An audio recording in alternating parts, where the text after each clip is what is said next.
Hi, welcome back to part 3 with me, Jeff Ollerhead and Mick DaCat.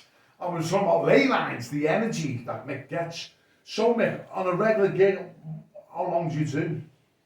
Well, you know, an hour is about for a set, and then you'll have a break, and then you'll do another hour. But sometimes the hours turn into a little bit more because you know you can keep going, can't you? So. Yeah, but the thing is, as I said, as an entertainer, as a performer, you're on, but you're not just standing there, Mick. You're doing mad things with this microphone, with this mic. Is that why it's designed with the wheel? Yeah, because I found it's strong enough to hold me, and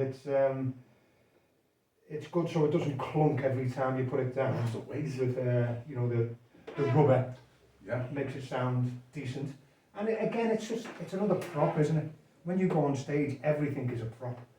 Everything is to, you know, use to make your act better. Did you get this off anyone, or is this your own idea? Well, it was my own, yeah. So this is your own idea? Of course. If anyone's out there in the world wants a Mick DaCat microphone, because you make them personally for them? No. Because you know what, if they offered you $1 million. If they offered me $1 million, yeah. Well, we're in business, baby. If they offered me $1 million, I'd get someone else to do it. But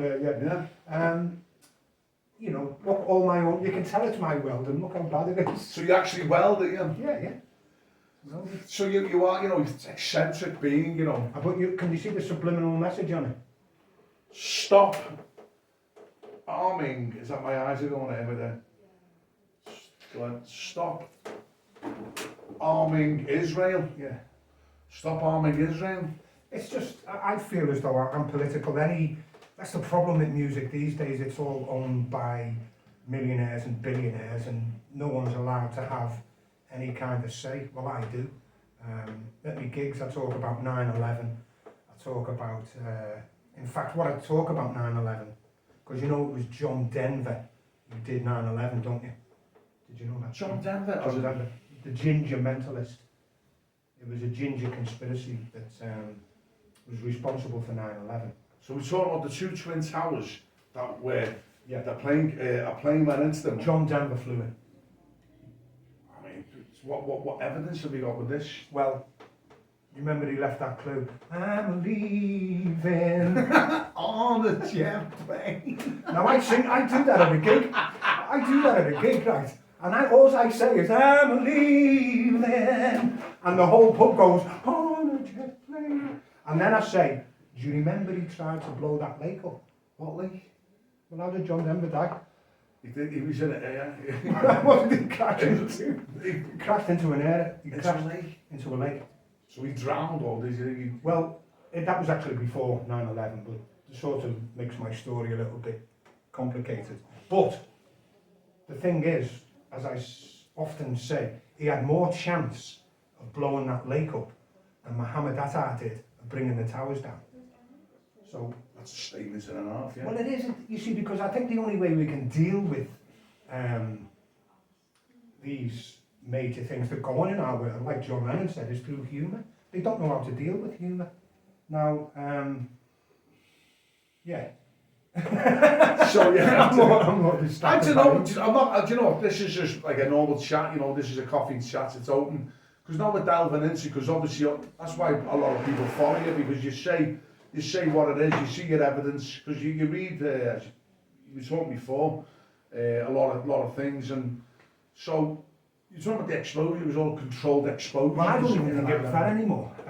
I'm not even sure what it was. I don't know how it was done. I don't claim to know how it was done. I don't claim to know who did it. But what I do know is the official story is absolute bollocks. You start with the first thing, the plane that Marwan al-Shahihi was flying got to the speed of 583 miles an hour, which is not possible.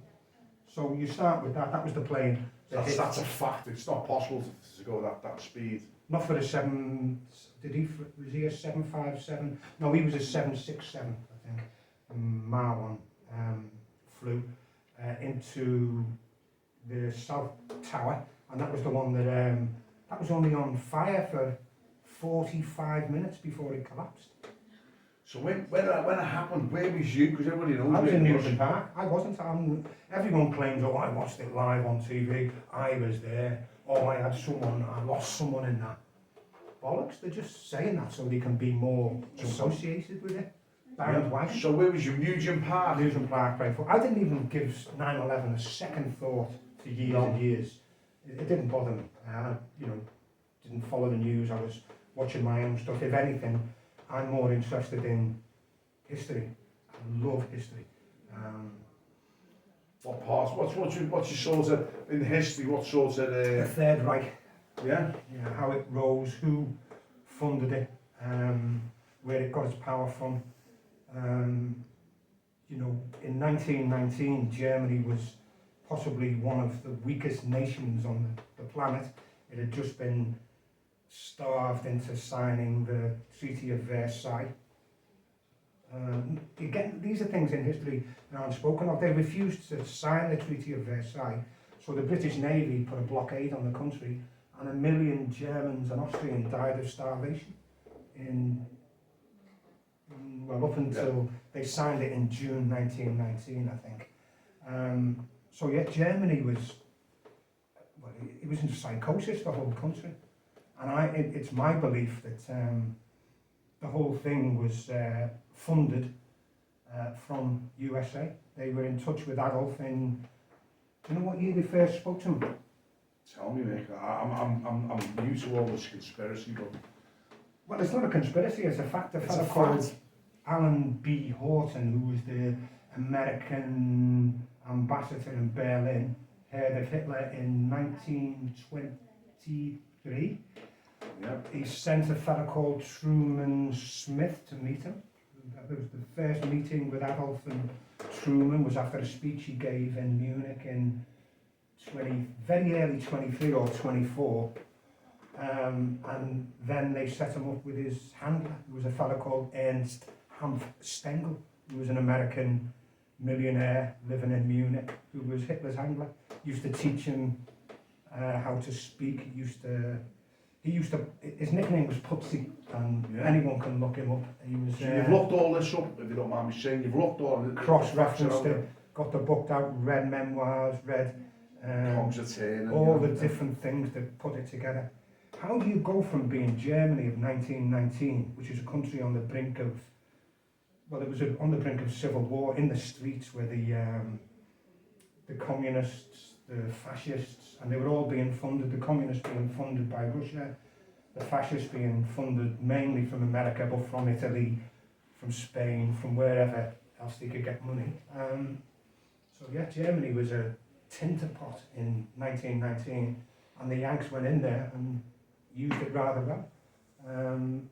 They bought him his first newspaper, the Beobachter, I've forgotten his name again, but I'd a gent up on this, I don't know we were going. Do you know what? Look, it's just, this is what inspires you. I mean, I'm trying to think what goes on. But it's that history, when you look at what Germany are renowned for, are all them weapons they had, they were all American. The dive bomber that the Germans are so the Treaty of Versailles, what was it called? That was made under license with American patents. All of the what was the name of Treaty bug or something that made that? No, that was later on. That was the V1 and the V2s. That one was the first intercontinental ballistic missile. Yeah. That was the V2. The V1 was the jet propelled pilotless bomb. Pilotless bomb. I mean, they reckon they made the doodlebug. The doodlebug. That was him. The doodlebug. But there was a picture. I'm sure was it you shared? There was an alien meeting Adolf Hitler. No. I'm afraid I don't go for the. Yeah. For me, humans are bad enough anyway. That the Rockefellers were as close to aliens as you can get. That's me. But no, it was people like that. There was a group in America called the Friends of the Economy, and it cost $1 million a year to join this group, and this was back in 1919. Now it was these kind of people, these multi-billionaires. I'm not saying it was the American government or the American people. I have no problem with the people, Americans, it's America. Yeah. I have or Pax America. Yeah. I have the problem with. So yeah. Just a small few, the pyramid, the top of the pyramid, the eye, the agenda. Well, they would be foolish enough not to exploit their power, and they did. In 1919, Europe was a mess. We had the demise of the Ottoman Empire, the German Empire, the Austro-Hungarian Empire, and if we're honest, it was also the end of the British Empire, but the Yanks sort of kept us on a life support machine to think we were more important than we were, and then they used us to complete their complete takeover, which they've had since 48, really. And they're still in power. There's so many discussion points here. Feel free to leave your comments below, you know, because Mick can... Oh, I don't mind being called an idiot and all this kind of people, because I don't, but you see, I'm just reading at the moment, studying how, again, I believe Pearl Harbor was a setup. The Americans made Pearl Harbor the HQ in order for it to be attacked. Smart move, because what you do, you get Japan involved in the war, and that turns America, who at the time didn't have a standing army. Sleeping giants, America was just ready to go. America sat back after 1919, supplied everyone, funded everybody, watched them go to war, came in at the end and took over. They moved their borders from New York to Berlin, and from Los Angeles to Tokyo. So America expanded then. Millions and millions of people died just for this sort of, we're all like bottlenecked into this is what you're saying, all made, all this war was made, all this political... To give you some idea of what happened in America... What's happened, the doors are getting opened and people are looking through and thinking, hang on a minute.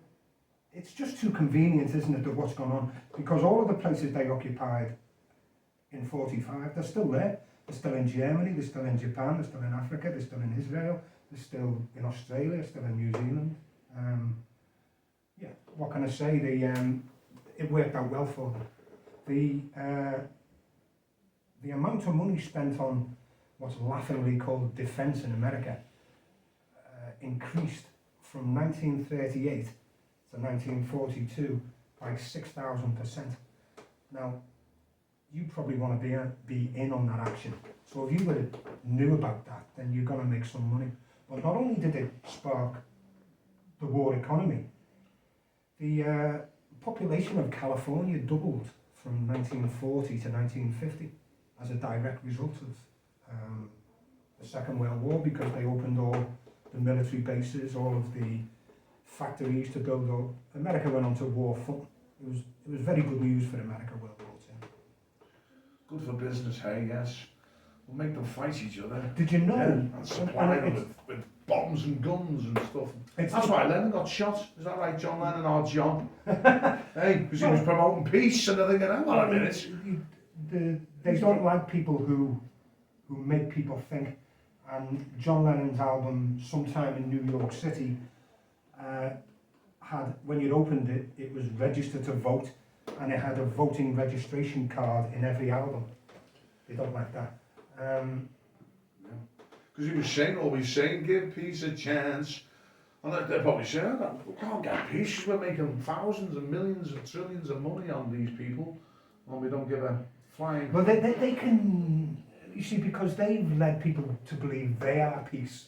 I mean, the sign for NATO, peace, which is, you know, if you've read Brave New World, and if you've read 1984, which I do all the time, you've just got to keep reading them to see what's really, what did Orwell see? The future. Imagine a jackboot stamping on the human face for all eternity.